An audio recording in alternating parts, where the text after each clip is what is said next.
It was a particularly frustrating Tuesday in my laboratory.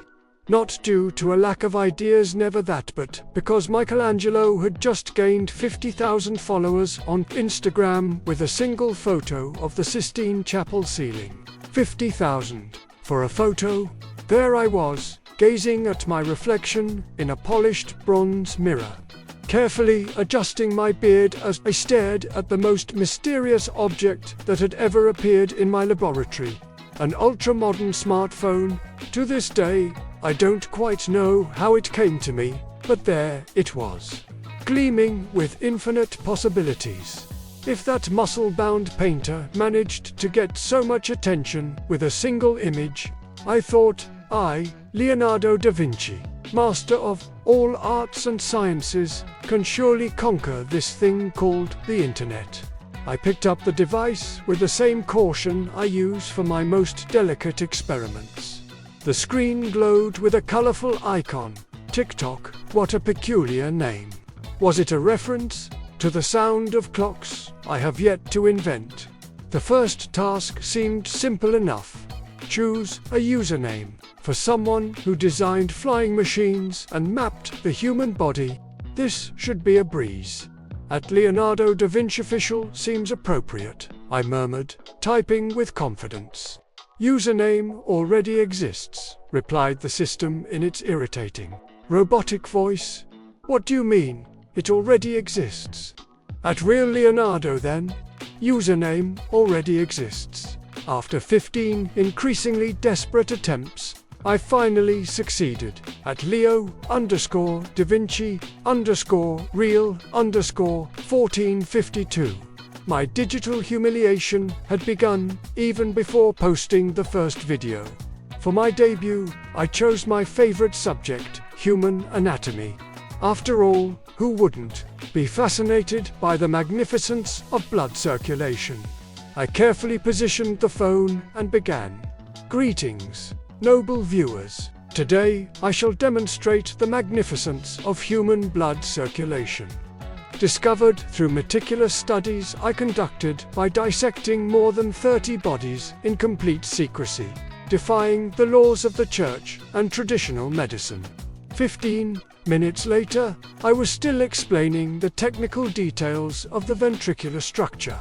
Completely absorbed in my passion for knowledge, I continued, and that is precisely why the left ventricle has significantly thicker walls than the right, as we can clearly observe in this dissection, carried out with the surgical precision of one who has dedicated years to the study of. I proudly posted the video and waited, and waited, and waited a bit more.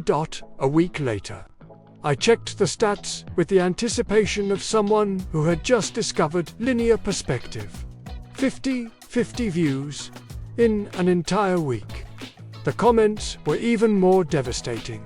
I read each one. Too long, didn't watch, boring, and the worst of all, fake. That guy's not the real Leonardo. The indignation was so great that I gestured too wildly, tripping over a pile of manuscripts I always leave scattered around the lab. The phone, still in my hand, captured the entire spectacular fall in perfect quality. Damn scrolls, always lying everywhere, I muttered from the floor when I realized, oh no. Was it recording? By pure accident or, perhaps, fate, I posted the video of the fall. The next morning, I woke up to my phone ringing non-stop. Notifications were pouring in like a thunderstorm. I looked at the screen and couldn't believe it. 10 million. 10 million views. How was that possible? The comments came by the thousands. LOL, I died laughing. He flew so far. Totally relatable. Apparently, my accidental fall was more interesting to the world than the discovery of blood circulation. I walked around the lab, deep in thought. If I couldn't beat them with pure knowledge, I had to adapt. I looked at my inventions and asked myself, how can I turn science into entertainment? I spent hours studying other content creators, dancing, music, visual effects, fast pacing. I took notes on everything. It was as if I needed to translate the complex symphony of knowledge into a simpler melody. Then I had an insight. What if I turned my science into visual art? I've always said that art and science are one and the same. I began my creative revolution. First, I filmed running water in super slow motion, overlaying it with my sketches of turbulence. Epic music played in the background as I narrated. The patterns of nature are the dance of the universe. Result: 2 million views. Next, I recreated my flying machines with modern visual effects, making them fly digitally through the lab. I dreamed of flight 500 years before the Wright brothers. I murmured in the narration. 5 million views. For the third video, I painted the Mona Lisa in ultra-accelerated time-lapse. But each brushstroke created a burst of sparkling particles. Each stroke contains infinite possibilities. I whispered 15 million views. I had gone viral globally, but within a few months, I had millions of followers. That's when I received a special notification. Congratulations! You've been selected for an exclusive meeting with the creators of the TikTok algorithm. During the video call, the developer told me, "Mr. Leonardo, we are impressed with your ability to adapt. Your videos align perfectly with the patterns our algorithm favors." "And what patterns are those?" I asked, curious. "Well, rhythm, harmonious visual patterns, sequences that retain attention. In fact, our algorithm was partially inspired by studies on natural patterns by a certain Leonardo da Vinci." I stood in silence, speechless. My own studies.